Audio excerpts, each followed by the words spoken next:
شیطان بہت شیطانی قوتیں رکھتا ہے، لیکن اللہ کے خاص بندے شیطان سے قوی ہیں، طاقتور ہیں۔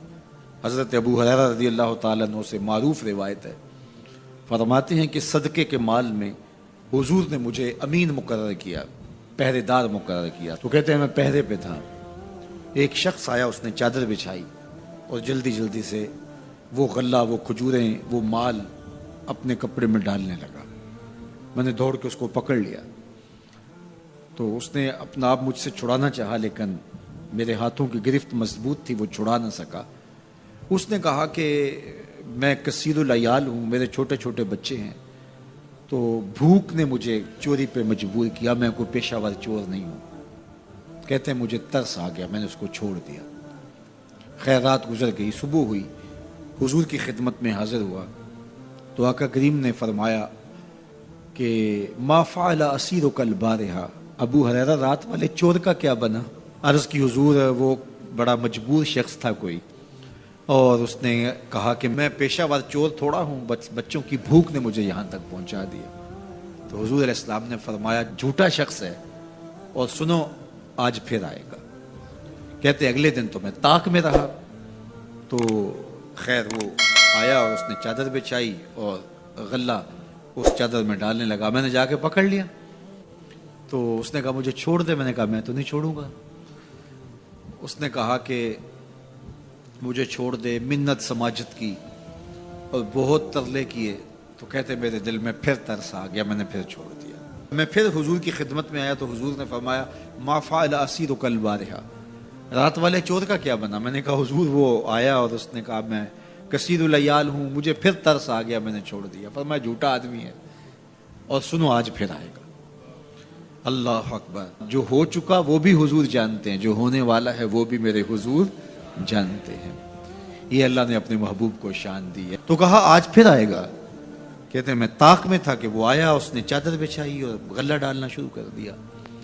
تو کہتے ہیں کہ میں پھر پکڑ لیا۔ میں نے کہا آج تو نہیں چھوڑوں گا، آج تو تجھے حضور کے پاس لے کے جاؤں گا۔ تو جب اس نے ترلے کیے، منتیں کی، میں نے کہا نہیں آج تو کوئی بات نہیں چلے گی۔ ایک دن ہو گیا، 2 دن ہو گیا، اب تیسرا دن ہے۔ اس نے کہا ابو ہریرہ میں تمہیں ایک بات بتاتا ہوں، اگر تمہیں اچھی لگے تو مجھے چھوڑ دو گے؟ کہا بتاؤ۔ کہا کہ جب رات سونے لگو تو آیت الکرسی پڑھ لیا کرو، فجر تک تمہارے پاس شیطان نہیں آئے گا۔ کہتے ہیں بات بڑی اچھی تھی، میں نے اسے چھوڑ دیا۔ حضور کی خدمت میں پہنچا تو پھر فرمایا وہ رات والے چور کا کیا بنا؟ میں نے کہا حضور اس نے مجھے یہ وظیفہ بتایا۔ حضور نے فرمایا بندہ تو جھوٹا ہی تھا لیکن بات سچی بتا گیا۔ اور پھر فرمانے لگے ابو ہریرہ جانتے ہو وہ 3 دن جو آتا رہا وہ کون تھا؟ میں نے کہا اللہ و رسولہ عالم۔ فرمایا وہ خود ہی تو شیطان تھا۔ 3 دن جو آتا رہا وہ خود ہی تو شیطان تھا۔ اب شیطان بڑا تگڑا ہے، لیکن ابو ہریرہ پکڑے تو چھڑا نہیں سکتا۔ یار ابو ہریرہ پکڑے تو شیطان چھڑا نہ سکے، اگر حضرت عمر پکڑ لیں تو یہاں تو آ گیا نا، حضرت عمر کے سامنے تو آنے کی ہمت بھی نہیں کرتا۔ ان الشیطان یفر من ظل عمر، شیطان میرے عمر کے سائے کو دیکھ کے بھی بھاگ جاتا ہے۔ تو شیطان بڑا طاقتور ہے، بڑا قوی صحیح، لیکن اللہ کے مخلص بندوں کے مقابلے میں وہ بہت کمزور ہے۔ اس لیے اس راستے پہ اگر چلنا ہو تو کسی طاقتور کے ساتھ چلیں تاکہ یہ کمزور سمجھ کے حملہ آور نہ ہو جائے۔ تو ہم نماز کے اندر جب کھڑے ہوتے ہیں تو اس وقت اللہ سے سیدھی راہ جو مانگ رہے ہوتے ہیں، تو یہ نہیں مانگ رہے ہوتے کہ سیدھی راہ دکھائی دے۔ ہم دیکھ چکے ہیں حضور کے صدقے سے، تبھی تو کلمہ پڑھا ہے۔ سیدھی راہ دیکھ چکے ہیں تبھی تو وضو کیا ہے۔ سیدھی راہ دیکھ چکے ہیں تبھی تو کانوں تک ہاتھ لگا کے ہاتھ باندھے اس کی حضور کھڑے ہیں اور رخ قبلہ کی جانب کیا ہے۔ دیکھ چکے ہیں، لیکن آج نماز کے اندر ہم یہ کہہ رہے ہیں اہدنا الصراط المستقیم، مالک راہ دیکھ تو چکے ہیں لیکن پہنچنا بڑا مشکل ہے۔ راستے میں شیطان بھی کھڑا ہے، نفس بھی کھڑا ہے، کہیں راستہ خراب نہ ہو جائے، ساری زندگی کی کمائی کہیں لٹ نہ جائے۔ اس لیے اللہ سے مانگا کہ مالک ہم کمزور ہیں، ہمیں کوئی مان نہیں ہے کہ ہمیں راستہ دیکھ لیا تو منزل پہ پہنچ جائیں گے۔ قدم قدم پہ شیطان ہے، نفس موجود ہے، مالک تو دستے کرم بڑھا اور ہمیں منزل تک پہنچا دے۔ اور جب وہ کرم کرے گا تو پھر پہنچتے ہوئے دیر نہیں لگے گی۔ حضرت ابی ملیکہ رضی اللہ تعالیٰ عنہ تابعی ہیں، امام بخاری علیہ رحمہ نے دیگر محدثین نے ان سے روایات لی ہیں. فرماتے ہیں میں 30 اصحاب رسول سے ملاقات کی اور ہر ایک کو آخرت کے بارے میں ڈاڈا فکر مند پایا. ہر بندہ یہ کہتا تھا میرا خاتمہ ٹھیک ہو جائے. یہ کون کہہ رہے ہیں؟ جنہوں نے حضور کو دیکھا. آج پیر بھی کہتا ہے بس میرے مرید ہو گئے تم سیدھے جنتی ہو، اور مرید بھی کہتا ہے کہ ٹھیک ہے ہمارا پیر بڑا اونچا میں لے جائے گا. اللہ اکبر، حضور سے بڑا پیر کوئی نہیں، صحابہ سے بڑا مرید کوئی نہیں. 30 اصحاب سے ملا ہوں، 30 کے 30 ہی ڈرتے تھے ہمارا خاتمہ ٹھیک ہو. دیکھو حضرت ابو بکر رضی اللہ تعالیٰ عنہ کو میرے حضور نے کہا نا ابو بکر فی الجنہ، عمر فی الجنہ، عثمان فی الجنہ، علی فی الجنہ، طلحہ فی الجنہ. ان کو جنت کی بشارت دی ہے. لیکن صدیق اکبر کیا کہہ رہے ہیں؟ اللہ اکبر. ایک چڑیا کو دیکھ کے اے چڑیا تجھے موج ہے، ایک شاخ سے اڑتی ہے دوسری شاخ پہ بیٹھ جاتی ہے اور تیرا حساب بھی نہیں ہوگا. پھنسے تو ہم میں جن کا حساب ہوگا. یہ وہ کہہ رہے ہیں جن کو حضور کی زبان سے یہ لفظ ملے ہیں ابو بکر فی الجنہ، ابو بکر جنتی ہے. اللہ اکبر. عثمان غنی رضی اللہ تعالیٰ نے قبر پہ کھڑے رو رہے ہیں قبرستان میں. تو کسی نے کہا یہاں رو رہے ہو؟ کہا میرے حضور نے کہا تھا کہ آخرت کی پہلی منزل قبر ہے.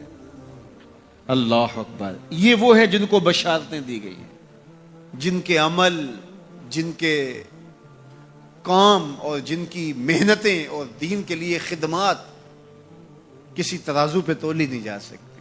اور صحابی کا عمل، صحابی ایک مٹھی جو خیرات کرے، روایت میں آتا ہے ایک مٹھی جو خیرات کرے، اور بعد میں آنے والا احد پہاڑ جتنا سونا خیرات کرے. صحابی کا عمل پھر بھی زیادہ ہے. 15 کلومیٹر پہ پھیلا ہوا پہاڑ، اتنا سونا کسی کے پاس ہوگا ہی نہیں، حکومتوں کے پاس نہیں. لیکن فرض کرو کسی کے پاس ہو، پھر اتنا جگرا بھی ہو کہ وہ خیرات بھی کر دے، لیکن اس کا اجر پھر بھی صحابی کے مٹھی بھر جو خیرات کرنے کے عمل کو نہیں پہنچ سکتے. اور ابو بکر وہ ہیں جنہوں نے مٹھی جو خیرات نہیں کیے، سارا گھر خیرات کر دیا. کتنا اجر ہے. لیکن پھر بھی کہا کہ چڑیا تجھے موج ہے، ایک شاخ سے اڑ کے دوسری شاخ پہ بیٹھ جاتی اور تیرا حساب بھی نہیں ہوگا. پھنسے تو ہم ہیں جن کا حساب ہوگا. یہ وہ لوگ ہیں جن کی زندگیاں تقوی میں گزری. تتجافا جنوبہم عن المضاجع، ان کی کروٹیں بستروں سے الگ رہتی تھی. ہم تو جی بھر کے سوتے ہیں، لیکن ان کی کروٹیں خوف خدا کی وجہ سے بستروں سے الگ رہتی تھی. طمع اور خوف میں رب کو پکارتے تھے. حضور کے جمال جہاں آرا کو جی بھر کے دیکھا اور بشارتیں حضور کی زبان سے نصیب ہوئی، پھر بھی ڈر رہے ہیں. تو ابھی ملیکہ کہتے ہیں کہ میں 30 اصحاب سے ملا ہوں، ہر شخص ڈاڈا فکر مند تھا آخر ٹھیک ہو جائے، انجام بخیر ہو جائے. تو یہ واقعی بڑی مشکل منزل ہے. منزل کو پہنچے لوگ برباد ہو جاتے ہیں. بلعام بن باورا کی مثال ہمارے پاس نہیں ہے. تھا مستجاب الدعوات ولی، لیکن لڑک کے کہاں جا پہنچا. زبان کی لغزش نے اس کو کہاں تک پہنچا دیا. پھر زبان لٹک گئی اور کتے کی طرح مٹی چاٹتا تھا. اور قرآن نے کہا مثلہ کمثل الکلب، اس کی مثال کتے کی مثال ہے. اسی لیے میاں صاحب بولے پڑھنے اتے مان کرینا تے نہ آکھی میں پڑھیا. پڑھنے اتے مان کرینا تے نہ آکھی میں پڑھیا، او جبار کہار صداوے متا روڑ دیوے دودھ کڑیا. جب تک یہ یقین نہ ہو کہ میرا انجام کیا ہے، دھڑکا لگا رہے، ڈر لگا رہے، یہ مومن کی زندگی ہے. ہر وقت خوف طاری رہے، یا اللہ میرا انجام ٹھیک کر دینا. رنگا رنگ سہیلیاں پرن کڑے، پر پریا اس دا جانیے جس دا توڑ چڑھے. کہاں کہاں پہنچے لوگ. یہ خود عزازیل شیطان چپے چپے پہ اس نے سجدہ کیا تھا، حتیٰ کہ مقبول بارگاہ ہو گیا. زمین کا کوئی کونا نہیں تھا جہاں پر اس نے سجدہ نہیں کیا تھا. عبادات اتنی کی، اللہ نے مقبول کر لیا. بیت المعمور کا امام بن گیا. اللہ اکبر. فرشتوں کا استاد بن گیا، معلم الملکوت بن گیا. جن ہونے کے باوجود فرشتوں کا امام اور مقتدا بن گیا. لیکن ایک لغزش نے کہاں پھینکا. قیامت تک لعنتیں برس رہی ہیں. اس لیے جب تک انجام بخیر نہ ہو جائے اتنی دیر تک دھڑکا لگا رہے. یہ مومن کی زندگی. کسی نے حضور کو سلام دیا تھا کہ یہ سلام اپنی امت کو دے دینا. حضور علیہ السلام نے یہ سلام پھر پوری امت تک پہنچایا. اور اگر آپ تک پہلے نہیں پہنچا تو آج آپ وہ سلام وصول کر لیجئے۔ حضرت عبداللہ ابن مسعود رضی اللہ تعالیٰ عنہ سے مروی ہے، قال رسول اللہ صلی اللہ علیہ وآلہ وسلم، کہ رسول کریم صلی اللہ علیہ وآلہ وسلم نے فرمایا، معراج کی شب جب میں آسمانوں پہ گیا تھا تو میں ملا تھا حضرت ابراہیم علیہ السلام کو، فقال یا محمد صلی اللہ علیہ وسلم، تو انہوں نے مجھے مخاطبہ کرتے ہوئے کہا کہ اے پیارے محبوب، جب آپ واپس جائیں گے تو اپنی امت کو میرا سلام دینا۔ اور حضور نے حضرت عبداللہ ابن مسعود رضی اللہ تعالیٰ عنہ سے مروی ہے کہ یہ سلام امت کو پہنچا دیا، تو جن تک ابھی تک نہیں پہنچا تھا آج ان تک یہ سلام پہنچ گیا۔ تمہیں مبارک ہو، تمہیں حضرت ابراہیم نے سلام بھیجا ہے، اور سلام بھیجا بھی حضور کے ہاتھوں ہے۔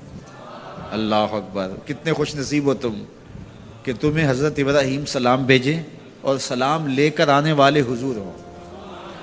اللہ اکبر، تو یہ ہمارا اعزاز ہے کہ ہمیں یہ اعزاز ملا۔ میری خوش قسمتی میں تیرا امتی، یہ میرا اور آپ کا مقدر کہ ہم حضور کے امتی ہیں، ہمیں نبیوں کے سلام آ رہے ہیں۔ تو کہا کہ اپنی امت کو میرا سلام کہنا اور انہیں میری جانب سے ایک پیغام بھی دینا، یہ خبر بھی دینا۔ اور وہ خبر کیا ہے؟ سنو، جنت کی جو مٹی ہے وہ بڑی پاکیزہ ہے، اور وہاں کا پانی بڑا میٹھا ہے، کھیت بڑے زرخیز ہیں، جو بھی بیج لگاؤ فوراً اگ جاتا ہے۔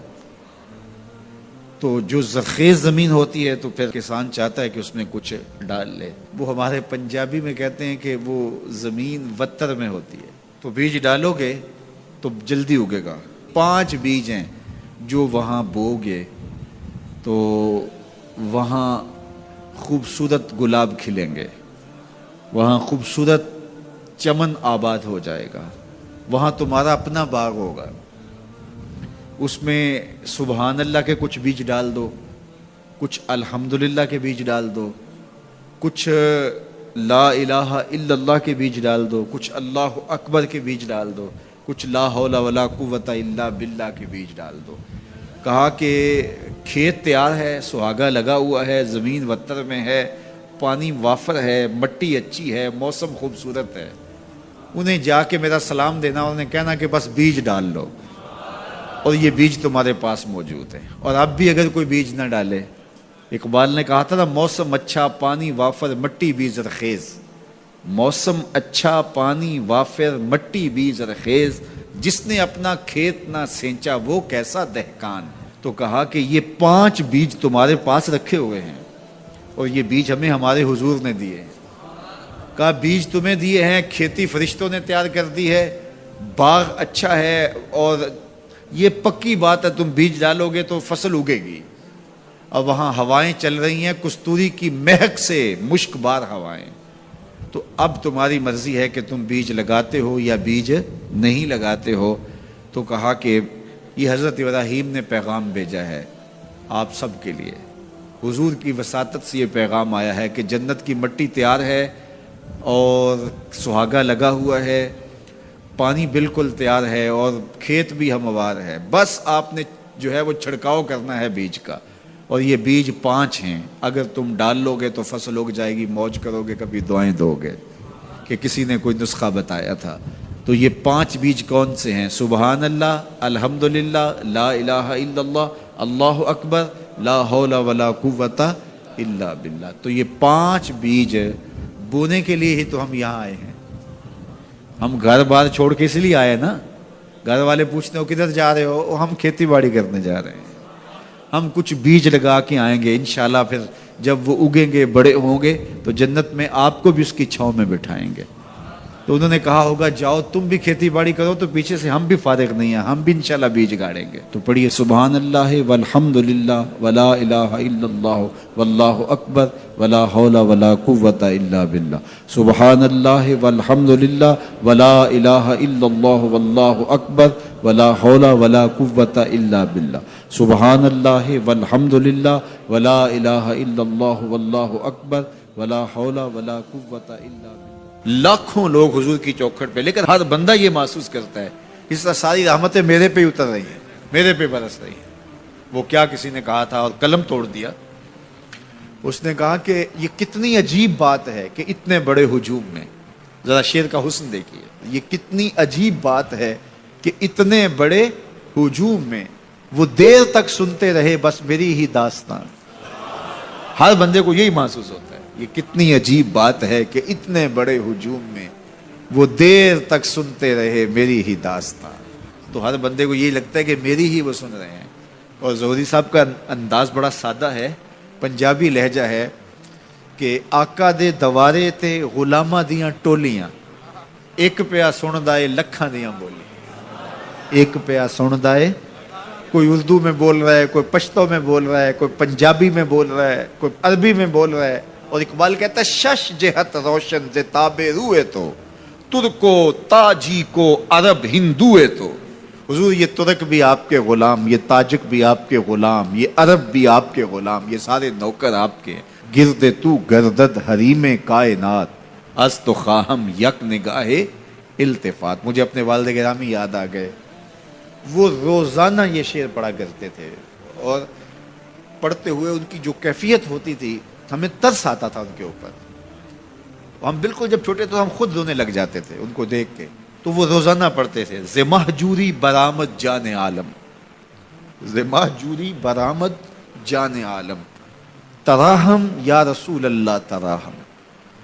اے محبوب دو عالم, تمام جہان کی جان آپ کے فراق میں نکل رہی ہے. تراہم یا رسول اللہ تراہم, تراہم یا نبی اللہ تراہم. حضور رحم کیجئے. نہ آخر رحمت للعالمین ز محروماں چرا فارغ نشینی. حضور آپ رحمت للعالمین نہیں ہیں, تو جب ہیں تو حضور ہمارے پہ کرم کیجئے. بروں آور سرز برد یمانی کہ روئے تست صبح زندگانی. حضور وہ یمنی چادر جو آپ اوڑے ہوئے ہیں ذرا اس کو ہٹائیے نا رخ سے. آپ کا مبارک چہرہ زندگی کی صبح ہے. ادیم طائف نالین پاکن شراک از رشتہ جاں ہا ماکن. حضور طائف کے چمڑے کی بنے ہوئے مبارک نالین آپ زیب تن کیجئے. شراک از رشتہ جاں ہائے ماکن, اور اس مبارک نالین کے اندر تسمے میرے چمڑے کے نہیں میری جان کے ڈالیے. چے باشد گر کنی سوئم نگاہے پیا پہ گر نہ باشد گاہے گاہے. نگاہے یا رسول اللہ نگاہے, صد ہزاراں جبریل اندر بشر بہر حق سوئے غریباں یک نظر. یا رسول اللہ انظر حالنا یا حبیب اللہ اسما قالنا اننی فی بحر غم مغرقن خذ یدی ساحل لنا اشکالنا. یا صاحب الجمال و یا سید البشر من وجهک المنیر لقد نور القمر لا یمکن الثناء کما کان حقہ بعد از خدا بزرگ توئی قصہ مختصر. اللہ اکبر. یہ معمول تھا ان کا, یہ وظیفہ کہہ لیجئے. تو اقبال بھی کہتے ہیں گرد تو گردد حریم کائنات از تو خواہم یک نگاہ التفات. حضور ایک نظر کر دیجئے, ایک نگاہ کر دیجئے. اللہ اکبر. تو اللہ ہمیں حضور کی نگاہیں نصیب فرمائے. اللہ اجڑے باطن سوار دے اور من میں چراغاں کر دے. حضور کی محبت کے بغیر زندگی زندگی ہی نہیں ہے. زندگی کے پلے ہی کچھ نہیں اگر حضور کا پیار نہیں ہے, حضور کا ادب نہیں ہے. تو سارا دین ان کی محبت کا نام ہے. لا دین لمن لا محبت علی, اس شخص کا دین ہی نہیں ہے جس کے پاس حضور کی محبت کا جوہر نہیں ہے. ابن آدم کے کسی بھی برے عمل کو شرک نہیں کہا گیا. شرک ایک بہت بڑا جرم ہے, اس کے برابر کسی دوسرے عمل کو شرک نہیں کہا گیا. لیکن ریاکاری کو شرک کہا گیا. شرک اصغر ریاکاری ہے. حتیٰ کہ چوری کو بھی, ڈاکے کو بھی, زنا کو بھی, قتل انسانی کو بھی, یہ بڑے بڑے جرم ہیں, لیکن ان کو بھی شرک نہیں کہا گیا. لیکن ریا کو شرک اصغر کہا گیا. یہ چھوٹا شرک ہے. اللہ گوارا ہی نہیں کرتا کہ کوئی عمل کسی اور کے لیے کرے. شرک کی جس طرح معافی نہیں ہے, اسی طرح شرک اصغر جو ہے اس سے ملوث عمل کسی صورت میں بھی قبول نہیں کیا جائے گا, چاہے وہ کتنا ہی بڑا عمل کیوں نہ ہو. حضرت ابو امامہ الباہلی رضی اللہ تعالی عنہ حضور کی خدمت میں حاضر ہوئے اور عرض کی, یا رسول اللہ صلی اللہ علیہ وسلم, میرے ماں باپ آپ پہ قربان ہوں, میں آپ سے یہ پوچھنا چاہتا ہوں کہ کوئی شخص اپنی جان جیسی متاع عزیز راہ خدا میں وار دیتا ہے, اس سے بڑی قربانی تو کوئی اور نہیں ہو سکتی کہ جان ہی قربان کر دی. اور اس کا مقصد الہ کلمت الحق تھا، لیکن ساتھ یہ بات بھی تھی چلو میری ناموری بھی ہو جائے گی، میری بہادری کے جھنڈے بھی لگ جائیں گے، تو کیا اس کو اجر ملے گا؟ تو حضور نے فرمایا فلا شیء لہ، اسے کوئی اجر نہیں ملے گا. تو ابو امامہ الباہلی یہ سمجھے کہ شاید میں جو مقصود تھا وہ حضور سے عرض نہیں کر سکا. تو انہوں نے دوبارہ کہا حضور اس کا مقصد الہ کلمت الحق ہے، وہ اللہ کے جھنڈے کو اونچا کرنا چاہتا ہے، قربانی اس نے اس لیے دی ہے، لیکن ساتھ یہ بات بھی تھی کہ چلو میری ناموری بھی تو ہوگی. تو حضور نے فرمایا فلا شیء لہ، اسے کوئی اجر نہیں ملے گا. یہ پھر سمجھے شاید میں مقصود بیان نہیں کر سکا. تو پھر عرض کی حضور الہ کلمت الحق کے لیے، اللہ کے دین کو غالب کرنے کے لیے، اسلام کے جھنڈے کو اونچا کرنے کے لیے اس نے اپنی جان واری ہے، لیکن ضمن میں یہ بات بھی تھی کہ چلو ساتھ میرا نام بھی تو اونچا ہوگا، میری ناموری اور شہرت کے جھنڈے بھی تو لگیں گے. تیسری مرتبہ جب دہرا کے پوچھا تو حضور نے پھر فرمایا فلا شیء لہ، ابو امامہ اسے کوئی اجر نہیں ملے گا. اور فرمایا اللہ صرف اسی عمل کو قبول کرتا ہے جو صرف اسی کے لیے کیا جائے، صرف اسی عمل کو قبول کرتا ہے. اب ذرا دیکھیے کہ اللہ تعالیٰ جل شانہ کی یہ غیرت ہے کہ وہ اس عمل کو قبول ہی نہیں کرتا جو غیر سے ملوث ہو جائے، وہ صرف اس عمل کو قبول کرتا ہے جو محض اس کے لیے کیا جائے، اور اس کے علاوہ عمل کو شرک اصغر قرار دیا گیا. تو شیطان کی کوشش یہ ہوتی ہے کہ وہ عمل کو ریا میں مبتلا کر دے تاکہ یہ عمل کی مشقت بھی گوارا کرے اور اس کو اس سے کچھ حاصل ہونے کی بجائے الٹا اللہ کی ناراضگی ملے. اور اگر کوئی شخص ریا سے بھی بچ نکلتا ہے، اس نے تنہائی میں سجدے کیے، اس نے انتہائی مخفی انداز میں راہ خدا میں خیرات کی، تو انتہائی خلوص کے ساتھ اس کے اعمال سر انجام ہوئے، تو شیطان کا اگلا حملہ اس پر یہ ہوتا ہے کہ اس کو عجب میں مبتلا کر دے. عجب کیا ہے کہ وہ اپنے عمل کو دیکھتا ہے، اپنے آپ کو دیکھتا ہے، کہتا ہے واہ یہ عمل تو میرے پاس ہے، دوسروں کے پاس تو نہیں ہے. میں تو تہجد گزار ہوں، 5 نمازیں بھی پڑھتا ہوں، صلاۃ الاشراق بھی پڑھتا ہوں، صلاۃ الچاشت بھی پڑھتا ہوں، صلاۃ الاوابین بھی پڑھتا ہوں، میں تو دن کو روزہ بھی رکھتا ہوں، راتوں کا قیام بھی مجھے نصیب ہے، میں تو تلاوت کلام مجید بھی روز اتنے پارے پڑھتا ہوں، میں یہ بھی کرتا ہوں، میں یہ بھی کرتا ہوں، کسی کے دکھلاوے کے لیے بھی نہیں کرتا.